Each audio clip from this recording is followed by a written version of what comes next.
नीलाञ्जनसमाभासं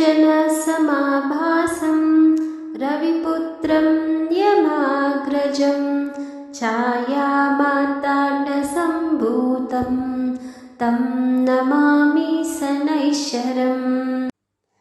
नीलाञ्जनसमाभासं रविपुत्रं यमाग्रजं छायामार्ताण्डसम्भूतं तं नमामि शनैश्चरम्।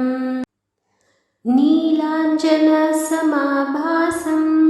रविपुत्रं यमाग्रजं छायामार्ताण्डसम्भूतं तं नमामि शनैश्चरम्।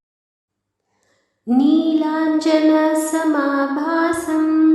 रविपुत्रं यमाग्रजं छायामार्ताण्डसम्भूतं तं नमामि शनैश्चरम्। नीलाञ्जनसमाभासं रविपुत्रं यमाग्रजं छायामार्ताण्डसम्भूतं तं नमामि शनैश्चरम्।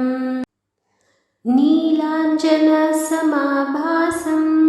रविपुत्रं यमाग्रजं छायामार्ताण्डसम्भूतं तं नमामि शनैश्चरम्। नीलाञ्जनसमाभासं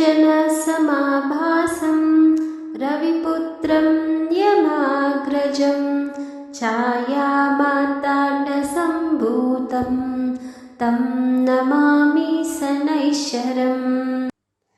नीलाञ्जनसमाभासं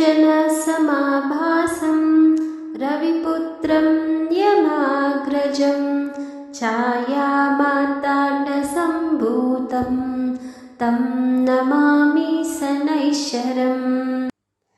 नीलाञ्जनसमाभासं रविपुत्रं यमाग्रजं छायामार्ताण्डसम्भूतं तं नमामि शनैश्चरम्।